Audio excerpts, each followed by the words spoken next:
Hi, third graders. I'm back for another few chapters in our book Because of Winn Dixie by Kate DiCamillo. And when we left off, Miss Franny Block was telling a story about her grandfather, Litmus, and when he went to the war and when he came back. So now we're at the part where he came back from the war. So we're on chapter 17. Well, Litmus came home from the war, said Miss Franny as she went on with her story, and found himself alone. And he sat down on what used to be the front step of his house, and he cried and he cried. He cried just like a baby. He missed his mama, and he missed his daddy, and he missed his sisters, and he missed the boy he used to be. When he finally finished crying, he had the strangest sensation. He felt like he wanted something sweet. He wanted a piece of candy. He hadn't had a piece of candy in years, and it was right then he made a decision. Yes, ma'am, Litmus W. Block figured the world was a sorry affair, and that it had enough ugly things in it, and what he was going to do was to concentrate on putting something sweet in it. He got up and started walking. He walked all the way to Florida, and the whole time he was walking, he was planning. Planning what? I asked. Why, planning the candy factory. Did he build it? I asked. Of course he did. It's still standing out on Fairville Road. That old building, said Amanda. That big spooky one? It is not spooky, said Miss Franny. It was the birthplace of the family fortune. It was there that my great-grandfather manufactured the Litmus lozenge, a candy that was famous all over the world. I've never heard of it, said Amanda. Me neither, I said. Well, said Miss Franny, they aren't made any more. The world, it seems, lost its appetite for Litmus lozenges, but I still happen to have a few. She opened the top drawer of her desk. It was full of candy. She opened the drawer below that. It was full of candy, too. Miss Franny Block's whole desk was full of candy. Would you care for a Litmus lozenge? She asked Amanda and me. Yes, please, said Amanda. Sure, I said. Can Winn Dixie have one, too? I've never known a dog that cared for hard candy, said Miss Franny, but he's welcome to try one. Miss Franny gave Amanda one Litmus lozenge and me two. I unwrapped one and held it out to Winn Dixie. He sat up and sniffed it and wagged his tail and took the candy from between my fingers, real gentle.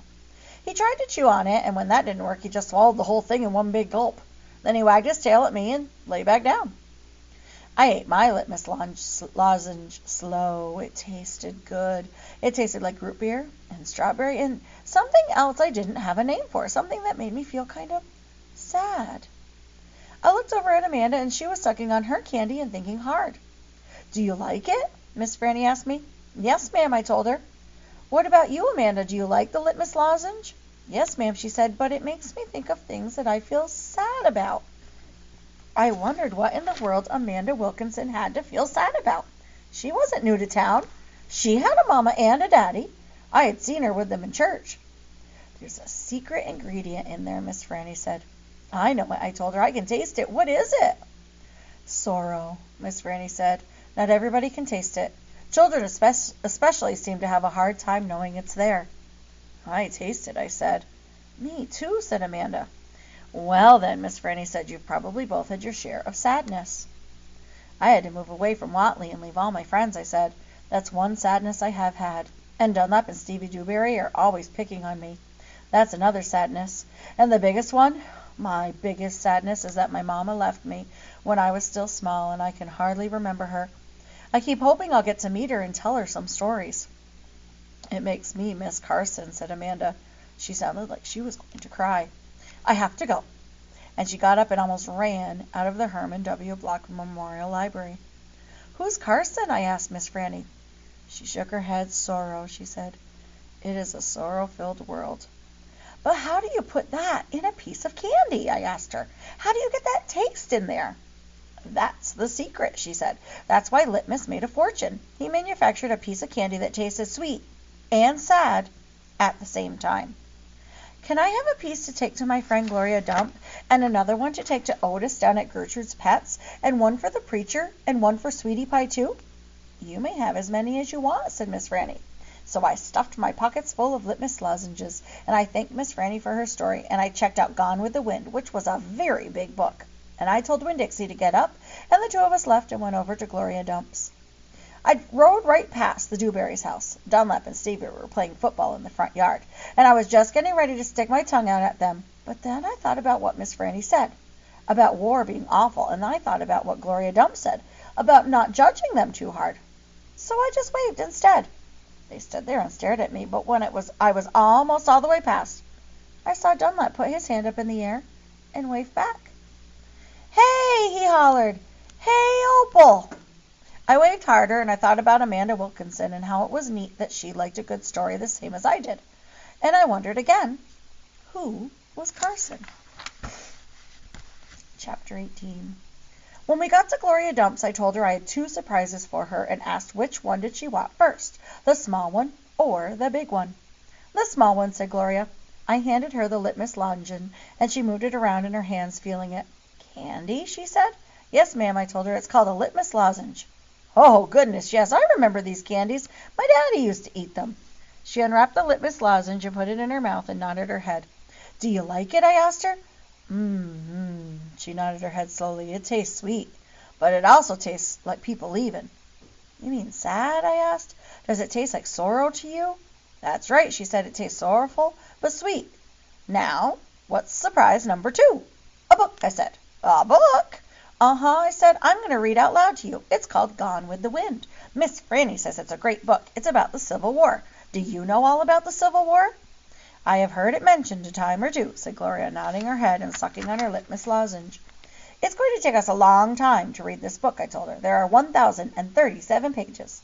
"Hoo-wee!" said Gloria. She leaned back in her chair and crossed her hands on her stomach. "We best get started then." And so I read the first chapter of Gone with the Wind out loud to Gloria Dump. I read it loud enough to keep her ghosts away, and Gloria listened to it good. And when I was done, she said it was the best surprise she had ever had, and she couldn't wait to hear chapter 2. That night I gave the preacher his litmus lozenge right before he kissed me good night. "What's this?" he said. "It's some candy that Miss Franny's great-grandfather invented. It's called a litmus lozenge." The preacher unwrapped it and put it in his mouth, and after a minute he started rubbing his nose and nodding his head. "Do you like it?" I asked him. "It has a peculiar flavor." "Root beer?" I said. "Something else." "Strawberry?" "That too, but there's still something else. It's odd." I could see the preacher getting further and further away. He was hunching up his shoulders and lowering his chin and getting ready to pull his head inside of his shell. "It almost tastes a little melancholy," he said. "Melancholy? What's that?" "Sad," said the preacher. He rubbed his nose some more. "It makes me think of your mother." Winn Dixie sniffed at the candy wrapper in the preacher's hand. "It tastes sad," he said, and sighed. "It must be a bad batch." "No," I told him. I sat up in bed. "That's the way it's supposed to taste. Litmus came back from the war, and his whole family was dead. His daddy died fighting, and his mama and his sisters died from a disease, and the Yankees burned his house down. And Litmus was sad, very sad, and what he wanted more than anything in the whole world was something sweet. So he built a candy factory and made litmus lozenges, and he put all the sad he was feeling into the candy." "My goodness," said the preacher. Winn Dixie snuffed the candy wrapper out of the preacher's hand and started chewing on it. "Give me that," I said to Winn Dixie, but he wouldn't give it up. I had to reach inside his mouth and pull it out. "You can't eat candy wrappers," I told him. The preacher cleared his throat. I thought he was going to say something important, maybe tell me another thing that he remembered about my mama. But what he said was, "Opal, I had a talk with Mrs. Dewberry the other day. She said that Stevie says that you called him a bald-headed baby." "It's true," I said. "I did, but he calls Gloria Dump a witch all the time, and he calls Otis retarded, and once he even said that his mama and I shouldn't spend all my time with old ladies. That's what he said." "I think you should apologize," said the preacher. "Me?" I said. "Yes," he said. "You tell Stevie you're sorry if you said anything that hurt his feelings. I'm sure he just wants to be your friend." "I don't think so," I told him. "I don't think he wants to be my friend." "Some people have a strange way of going about making friends," he said. "You apologize." "Yes, sir," I said. Then I remembered Carson. "Daddy," I said, "do you know anything about Amanda Wilkinson?" "What kind of thing?" "Do you know something about her and somebody named Carson?" "Carson was her brother. He drowned last year." "He's dead?" "Yes," said the preacher. "His family is still suffering a great deal." "How old was he?" "5," said the preacher. "He was only 5 years old." "Daddy," I said, "how could you not tell me about something like that?" Other people's tragedies should not be the subject of idle conversation. There was no reason for me to tell you. "It's just that I needed to know," I said, "because that helps explain Amanda. No wonder she's so pinched-faced." "What's that?" said the preacher. "Oh, nothing," I said. "Good night, India Opal," the preacher said. He leaned over and kissed me, and I smelled the root beer and the strawberry and the sadness all mixed together on his breath. He patted Winn Dixie on the head and got up and turned off the light and closed the door.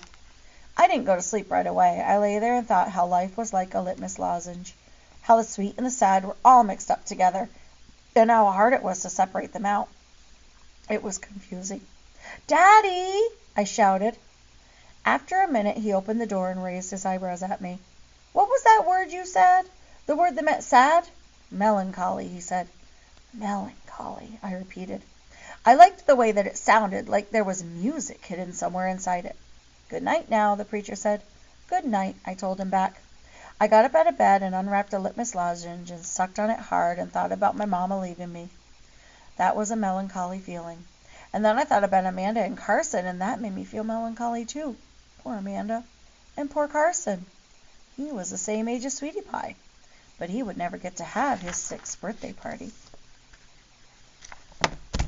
So I'm going to stop there. Wow. A lot happened, and Opal found out a lot of information just in those 2 chapters, didn't she? So I hope you're enjoying this book, and I'll be back to read a few more chapters next week. Have a great day. Bye.